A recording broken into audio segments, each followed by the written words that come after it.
We come round to this often because non-physical is not speaking your verbal language. Non-physical is offering a vibrational language. And to you, until the vibrational language fills in, you don't have the kind of full experience that you want. In other words, you are translating vibration through your physical senses into meaningful things. So there's a vibrational grid that exists before you see anything. There's a vibrational grid that makes blue blue and red red. There's a vibrational grid that is at the basis of what you hear and what you smell. There's a vibrational grid that is present. In other words, the vibrational grid of one fragrance is different than the vibrational grid of another. These are vibrational bases of things, you see. So there is a vibrational grid that is present before anything could be experienced in what you term manifestation. So when you look at the reality, the wholeness, this vibrational grid is immense. In fact, it is so immense that it's incomprehensible in physical format because you cannot comprehend all of the components of the grid simultaneously from your more pointed format. You've come into the specifics of this leading time-space reality. Even the time and space that you call this time and space is because an emotional grid has been laid that you are all participating in and filling in the details of. The fact that you exist in your physical form and that you are interacting with people, that you are interacting with the sights and sounds and smells and tastes and touches of your world are causing you to further ask for more and to further fill in the grid. In other words, we are, in essence, like a vibrational grid that you are precisely filling in, although that's not completely accurate because we're out here on the leading edge with you. As you are exploring the details of what you are living, you come with more precision about what you want. And every time you come with more precision about it, you put a component of it in this vortex that now maybe it would be better to call it a vibrational grid. In other words, you're putting it there. The reason that we talk about the vortex in the way that we do is because that is the grid that holds the basis of all things that you consider to be good from the beginning of all time, you see. Everything that you have sifted and sorted, genius, leading edge creators that you are, that you've defined, when someone's rude, you want nicer. That goes into the grid. The rude doesn't. The rude creates another kind of grid. That's why humans have decided that there is a devil or that there is evil. Because every thought that is ever thought still exists, and law of attraction put those thoughts together. So there is an emotional grid that is before all things, the beginning of everything. Now, even using the word grid is making you visualize something that has already been materialized. And that was really not our intent with that. We don't want you to need the vibrational basis to be a tangible, seeable, hearable, smellable, tasteable, touchable object. We want it to be something that you feel. We want the emotional grid to be what you feel. So we want the basis of the grid to be understood by you to be love, or appreciation, or joy. In other words, even as we do that, we're making it more tangible than maybe sometimes is good for you, because when we use the word love, you remember who doesn't love you. And when we use the word appreciation, you remember who's mad at you. And so you've got to be really determined as you are creating this emotional grid. That's why we say, don't try to think too much about it. Go someplace where something beautiful can tune you to it.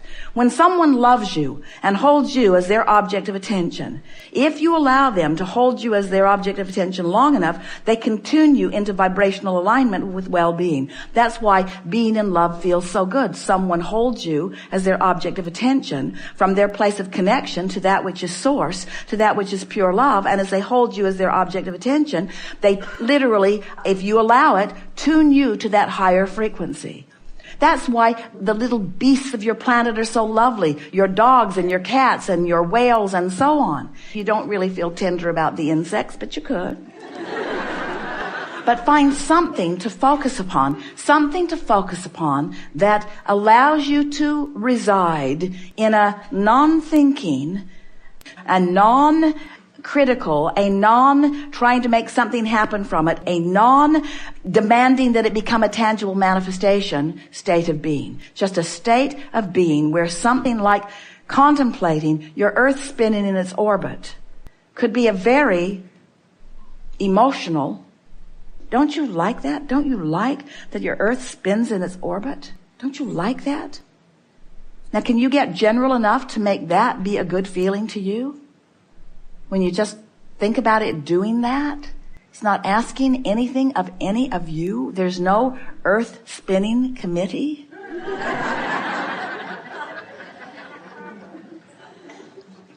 It's not part of Homeland Security yet. It isn't. Or when you think about the ocean just lapping up on the beach, isn't that a good feeling? Or when you think about your cat stretched out on its back in the sun.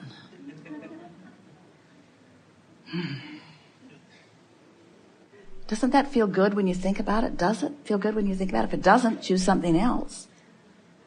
But surely there are so many things that you can just quiet your mind to contemplate that help you to establish an emotional grid. And you don't have to be there very long before it begins to fill in with good feeling things. So the grid won't hold still. It will get better and better and better. This we know about this grid. It will present itself to you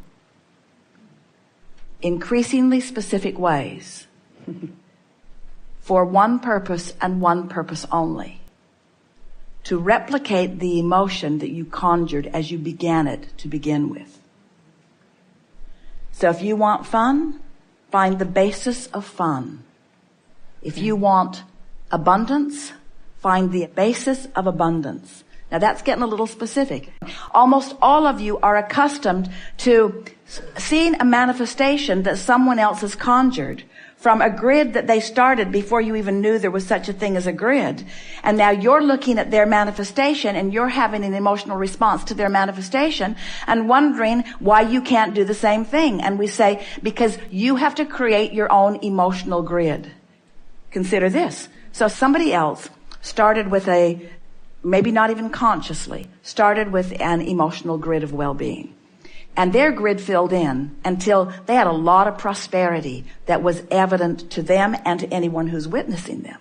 So now you wake up and you've been conjuring, you've been meditating, you've been flowing, you've been wanting to feel good. So you are a vibrational match to them. You are a vibrational match to their grid, because your grids are intertwining and interlacing. So you don't even know them, but you're a vibrational match to them.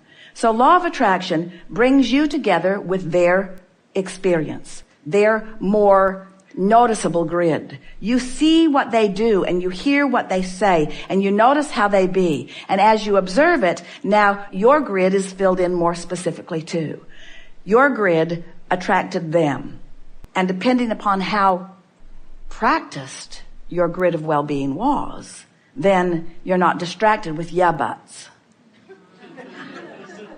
Because some people, it comes to them, they see it for a moment, that bright shiny car or whatever it is. They see it for a moment, they feel it for a moment, and then they begin the comparison of what's manifested in their experience versus what's manifested in someone else's experience, never realizing that the rendezvous that happened was a manifestational point, that it was the universe showing them that they're getting closer to the manifestation that they want. And even though it's not in their garage yet, it's on the way to them because they are in vibrational sync with it. You see what we're getting at? You are so intertwined. All of these lovely people that are intertwining with you. Creation is not even close to what most humans think it is. It's all about doing something about your vibrational point of attraction and then allowing the universal forces to fill in the details. And once you get the hang of this and you start enjoying and complimenting and appreciating the details as they come, then every detail of appreciation that you acknowledge adds to your grid and makes it more firm. So your grid just begins to fill in and fill in and fill in and fill in until it's not just an emotional feeling place for you. It's not some nebulous vortex that some crazy non-physical being is pointing to on the floor. It's the reality that you're living. It's the reality that everyone can see. Everyone can see the clarity of your being, the fun of your being, the prosperity of your being. It becomes evidence to everyone to see. But you gotta not care about doing it so that they will see it or it will trip you up on your way to it. Because most of them aren't going to be able to see it until it's really, really vividly clear. Most people will not see your new car until you're driving it, you see. Most people won't see it until you have manifested it. So if you have to wait around for them to manifest it before you see it, then you are taking way longer than you are wanting or needing to take. Is this making sense to you? But if you're working on your emotional grid and the reward for you is the way that it feels and the manifestation is irrelevant because the manifestation is just going to make you feel good when it comes and you already feel good, now you've taken all of the negative, now you've taken all of the lack, now you've taken all of the absence of everything you want out of the equation. And now you are in sync with your vibrational grid, which is the presence of everything that you want. And when you're in sync with the presence of everything you want must fill in vivid detail. And that's what you came for. You came for the exploration. You came for the new ideas to form within you. Not one of you doubted for a minute that you could be or do or have anything when you made the decision to come. Because your vantage point was this magnificent time-space reality that is burgeoning with constant evolution, and you wanted in on it. And you wanted your point of view to be part of the process of it, you see. And your point of view is part of the process of it. And your joy happens when you consciously recognize the part you've played and get in on the expansion of it consciously. You are creating magnificently, and we are all the beneficiaries of it. We're here visiting with you because it's time you come to the party you planned. It is. It's time you come to the party you planned. It's time that you revel in the fun, and it's time that you rendezvous with the others that have come to the party that they have planned. And what a party it is when you all come bringing your pieces to the party, you see. We have enjoyed this interaction more than words can explain. And as we just said to our friend, our favorite part of this interaction is feeling you click into place with the knowledge that you were born with, but that has expanded since you got here. It's nice to know that you never get it done. That helps when you're standing in the absence of the manifestation of something that you want. But it's also nice to know that you never get it wrong, which makes it all right to stand where you are in the absence of something that you think that you want. And we think that today you've come into a new place of understanding that what you want is for the feeling of it, and you can accomplish the feeling of it as soon as today if you want to. And once you do that, then the grid must begin filling in. We would like you to see this life experience as a veritable treasure hunt, because it is that. There isn't anything that you are deprived of, ever. Everything that you want is queued up for your realization. But you knew coming in that you wouldn't enjoy it if it got there all at once. And you knew coming in that you wouldn't enjoy it if somebody else told you what it should be. And you knew coming in that it had to be on your terms, that you would be carving it out of the details of your own life experience. And you knew coming in that if this time-space reality could inspire the desire within you, that this time-space reality has the wherewithal to deliver the full manifestation of anything that you could conjure as a result of living here. The piece that we're wanting to add to what we know you knew when you walked in the door today is that you have focused with you all day, every day, a consciousness, an awareness, a conscious awareness of the value of what you've put into the vortex before you have had the privilege of realizing the manifestation of it. We'll say that again because we really want you to hear it. We know what you've put there, and we know the value of it, even though you don't know the value of it because you're holding out to know the value of it, waiting for it to manifest first. If you can peek into the vortex through an emotional search, rather than needing the manifestation first. In other words, if you'll go general and find the feeling place, if you'll ask the why of why you want what you want until you can feel it, then the manifestations will start moving in.